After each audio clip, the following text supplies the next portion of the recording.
Hi there, welcome to Transcona Trailer Sales. Today we'll be walking you through your 2022 Pioneer 171. We are just going to start off with the back of the unit. If you notice up top, you are pre-wired for a Furrion observation camera. If you'd like to get set up with that, you can contact the parts department and they can put together a quote for you. We're just mount on the back there. You got your spare tire right at the back. And then going to the left side of the unit, pull this bumper cap off. This is where you're going to find your sewer hose. Once fully extended, it is about 20 feet long. You just keep a note of those two ears there. Those are going to be the same two ears that hook up to your sewer hose system. We do just keep this sewer hose located inside this bumper just to keep as much smell out of the unit as possible. And then located from there, just on this back corner, you got your main twist lock power connection. You're just taking note of that notch there. It lines up with this notch on this side. You just push that in. 8th turn to lock it in, and then you got that threaded collar to really lock it down. If you follow that cord back, you do have your standard 30 amp plug end. Most campsites should have this and you can plug right on in, but let's say you have the unit at home and you want to run your fridge, or your campsite only has 15 amp service. We do include a 15 amp park adapter. Just keep it in mind when you're going down to 15 amps of power, you're not going to be running anything like your air conditioner. It is just to run your fridge and your lights really, so just be mindful of that. And whenever you do plug into your power source, there'll be a little green light. That's just letting you know that you have a successful power source and you're good to go. If that red light were to be on, that's just letting you know that your source of power is bad and it's not an issue with the trailer. In this corner, as well as all 4 corners of the unit, you got your stabilizer jacks. The way those works is you're just going to take your 3/4 inch drive tool, which we do have included in the front compartment, hook it up to here, run this foot down to the ground, and once that foot contacts the ground, just giving another 1/8 quarter turn just to snug it up, and it's going to take any bounce or sway you see we have in the unit right now away. Now at this day and age, we do have things like cordless impacts. Just keep in mind, if you are using a cordless impact on these, like most people do, be very careful with how much torque you put on it because you do run the risk of bending them. Oh, and then you do have your coax inlet right here. So if you're hooking up any sort of cable or satellite, that would be where you do so. Just ahead of that,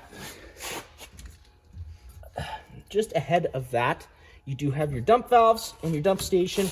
The way those works is you're just going to take this knob, twist it off, and that's just your sewer cap. You're just taking note of those ears there. It's the same ears that your sewer hose had, and they just line up with those notches, lock into place, and seals that off. You got your gray valve, and then your black valve is just located over here.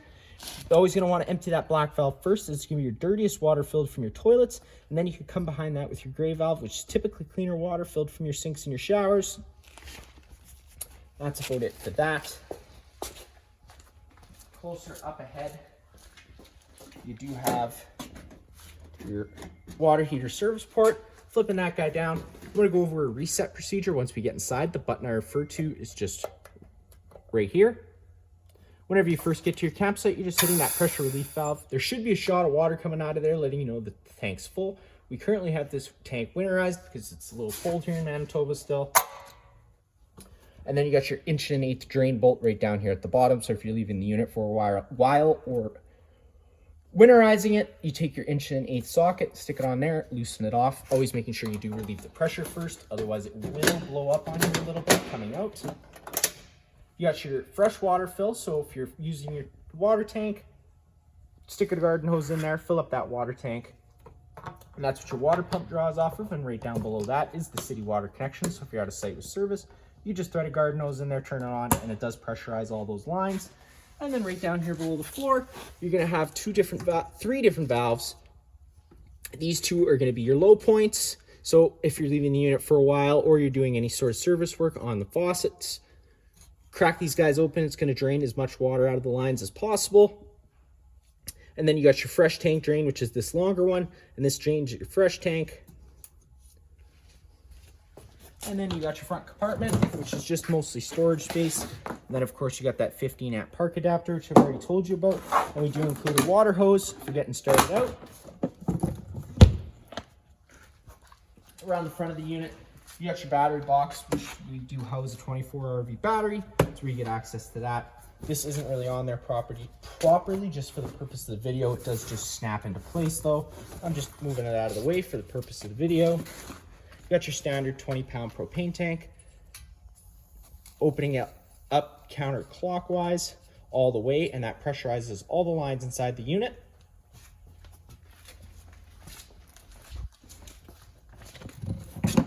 Opening up here, you do have your weight distribution system, which this customer opted for, as well as that brake controller.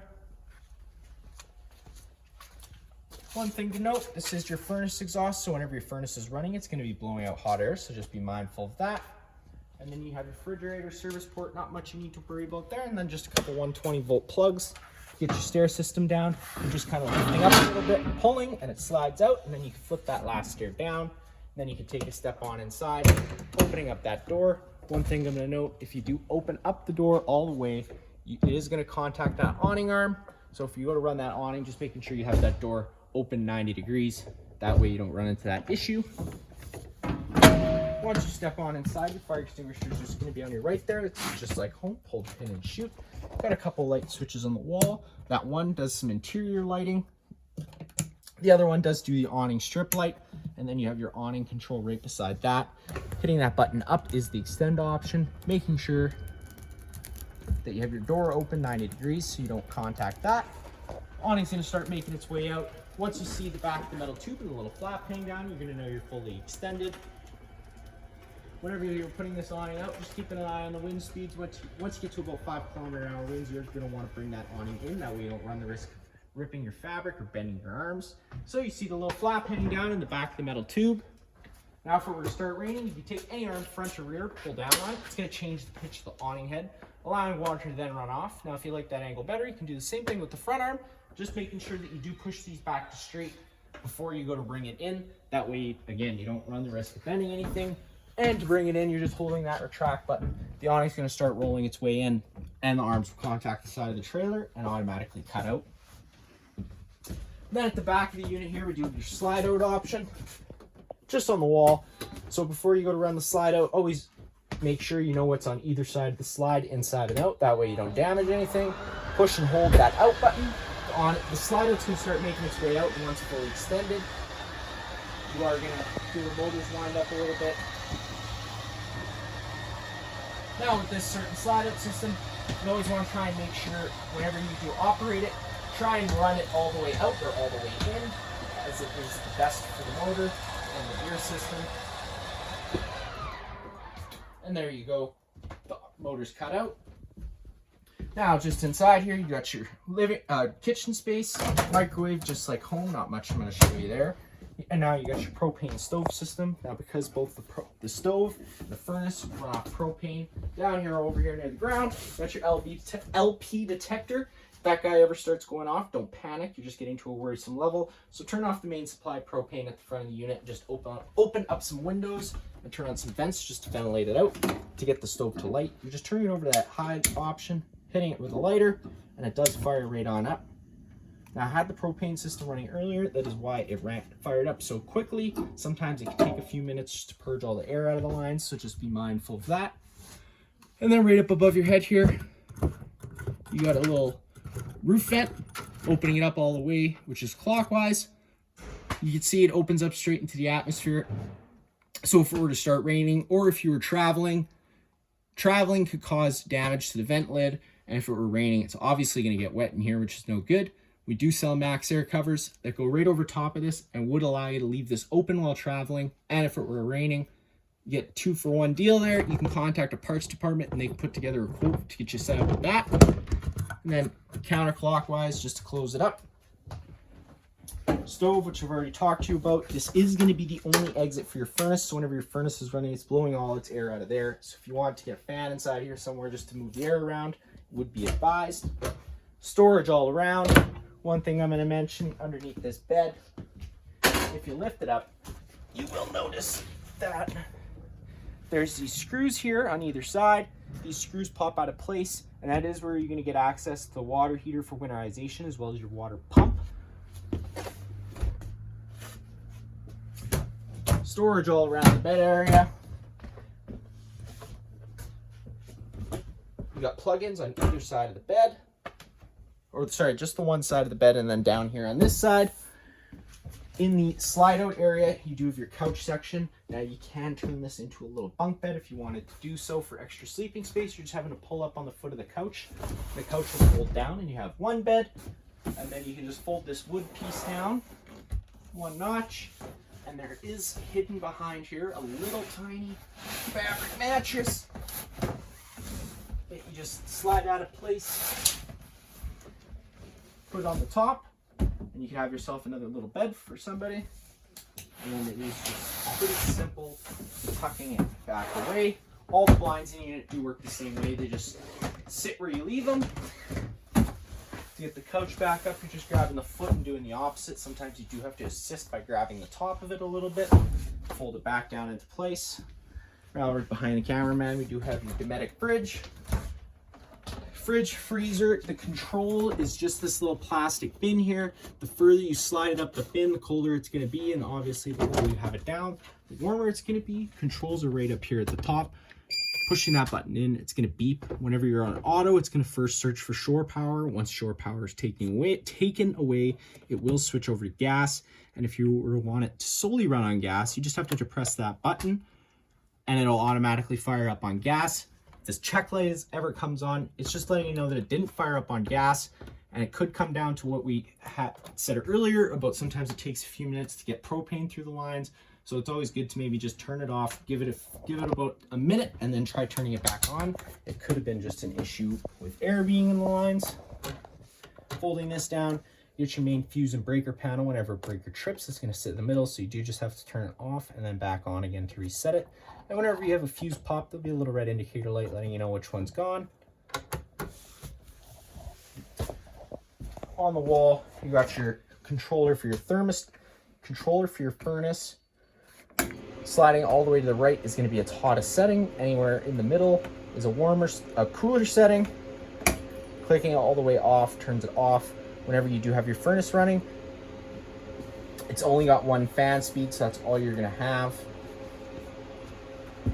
And then the controls for your air conditioner on the air conditioner itself. You got louver controls on either side, so you can control the direction of the air. And then this knob, you're going to notice it's got blue and red. Red were to be if there was a heat pump installed. There is no heat pump installed. This is only your air conditioner, as you have a separate furnace. So just keeping it all the way on the blue is what I'd like to keep it at. And then you got your controls for your fan. You got 2 low fan settings. Then you got a high fan setting, so that is just moving air around with the air conditioner. There's no heating or cooling involved. One more to that left is low cool, so that's air conditioning on a low fan. And then one more time, you get the high cool, so air conditioning on a high fan.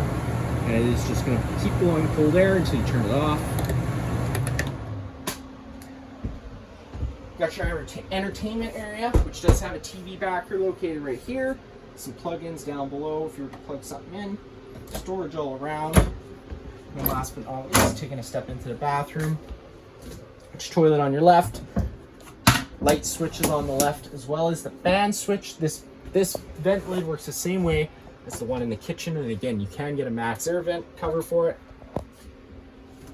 And then on the wall, you got your main GFI plug. So if you ever have an outlet that doesn't work, this would be the first place I'd look. You got test on the left, then orange lights on, the system's tripped. Reset in the middle, it's good to go. Then you got your monitor panel system on the wall here. You got your battery, your fresh, your black, and your gray with the corresponding levels that they're at.